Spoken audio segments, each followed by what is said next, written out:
Chapter 1. Lucy looks into a wardrobe. Once there were four children whose names were Peter, Susan, Edmund, and Lucy. This story is about something that happened to them when they were sent away from London during the war because of the air raids. They were sent to the house of an old professor who lived in the heart of the country, 10 miles from the nearest railway station and 2 miles from the nearest post office. He had no wife, and he lived in a very large house with a housekeeper called Mrs. Macready and 3 servants. Their names were Ivy, Margaret, and Betty, but they do not come into the story much. He himself was a very old man with shaggy white hair, which grew over most of his face as well as on his head, and they liked him almost at once. But on the first evening when he came out to meet them at the front door, he was so odd-looking that Lucy, who was the youngest, was a little afraid of him, and Edmund, who was the second youngest, wanted to laugh and had to keep on pretending he was blowing his nose to hide it. As soon as they had said good night to the professor and gone upstairs on the first night, the boys came into the girls' room and they all talked it over. "We've fallen on our feet, and no mistake," said Peter. "This is going to be perfectly splendid. That old chap will let us do anything we like." "I think he's an old dear," said Susan. "Oh, come off it," said Edmund, who was tired and pretending not to be tired, which always made him bad-tempered. "Don't go on talking like that." "Like what?" said Susan. "And anyway, it's time you were in bed." "Trying to talk like mother," said Edmund. "Who are you to say when I'm going to bed? Go to bed yourself." "Hadn't we all better go to bed?" said Lucy. "There's sure to be a row if we're heard talking here." "No, there won't," said Peter. "I tell you, this is the sort of house where no one's going to mind what we do. Anyway, they won't hear us. It's about 10 minutes walk from here down to the dining room, and any amount of stairs and passages in between." "What's that noise?" said Lucy suddenly. It was a far larger house than she had ever been in before, and the thought of all those long passages and rows of doors leading to empty rooms was beginning to make her feel a little creepy. "It's only a bird." "Silly," said Edmund. "It's an owl," said Peter. "This is going to be a wonderful place for birds. I shall go to bed now. I say, let's go and explore tomorrow. You might find anything in a place like this.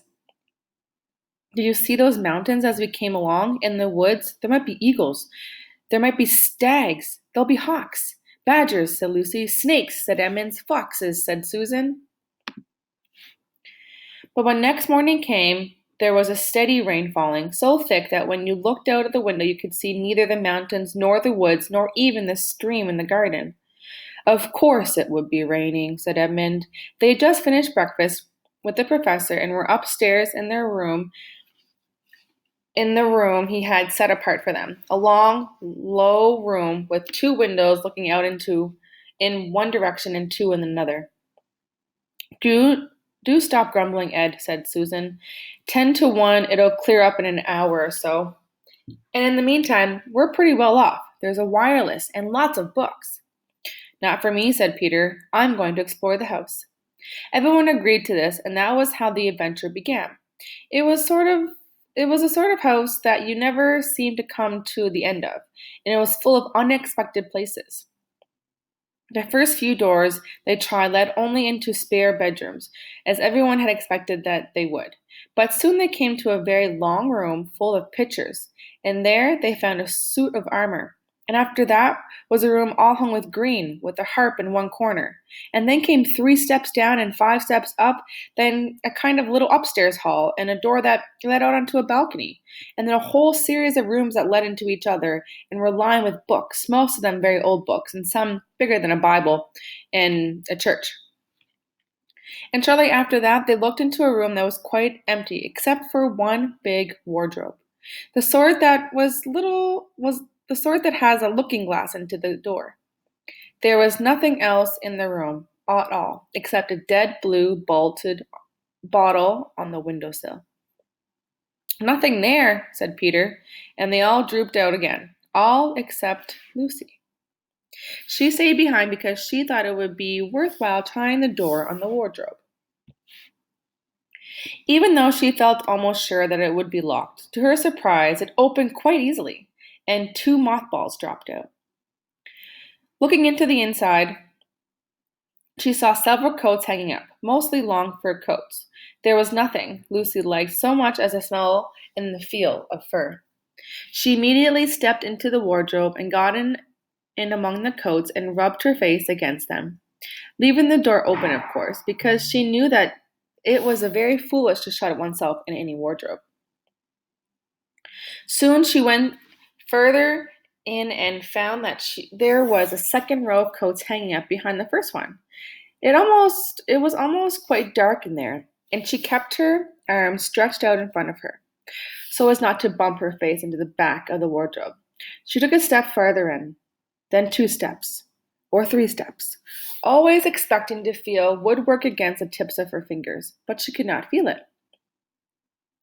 This must be a simply enormous wardrobe, thought Lucy, going still farther in and pushing the soft folds of the coats aside to make room for her. Then she noticed that there was something crunching under her feet.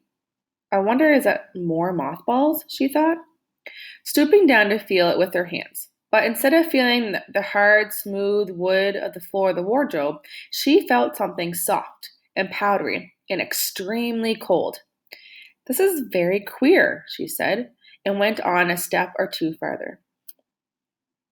Next moment, she found that what was rubbing against her face and hands was no longer soft fur, but something hard and rough and very prickly.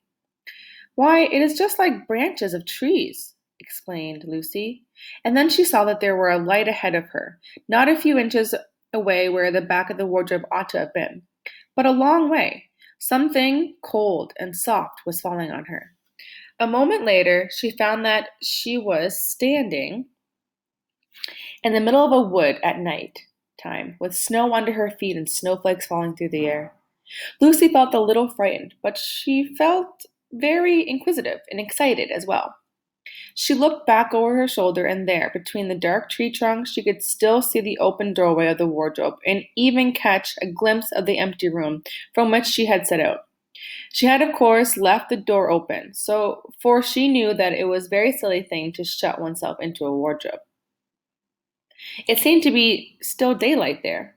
I can always get back if anything goes wrong, thought Lucy. She began to walk forward, crunch, crunch, over the snow and through the woods towards the other light. In about 10 minutes, she reached in and found that it was a lamp post. As she stood looking at it, wondering why there was a lamp post in the middle of the wood, and wondered what to do next, she heard a pitter-patter of feet coming towards her. And soon after that, a very strange person stepped out from among the trees into the light of the lamp post. He was only a little taller than Lucy herself, and he carried over his head an umbrella, white with snow. From the waist upward, he was like a man, but his legs were shaped like a goat's. The hair on them was glossy black, and instead of feet, he had goat's hoofs. He also had a tail, but Lucy did not notice that at first, because it was neatly caught up over the arm that had held the umbrella, so as to keep it from trailing in the snow. He had a red woolen muffler round his neck, and his skin was rather reddish too. He had a strange but pleasant little face with a short pointed beard and curly hair, and out of the hair there stuck 2 horns, one on each side of his forehead. One of his hands, as I have said, held the umbrella.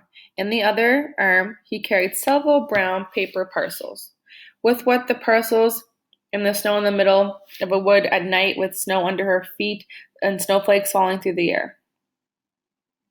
Lucy felt a little frightened, but she felt very inquisitive and excited as well. Oops, let me go back. In the other arm he carried several brown paper parcels, but what with the parcel and the snow, it looked just as if he had been doing his Christmas shopping. He was a fawn, and when he saw Lucy, he gave such a start of surprise that he dropped all his parcels. "Goodness gracious me!" exclaimed the fawn.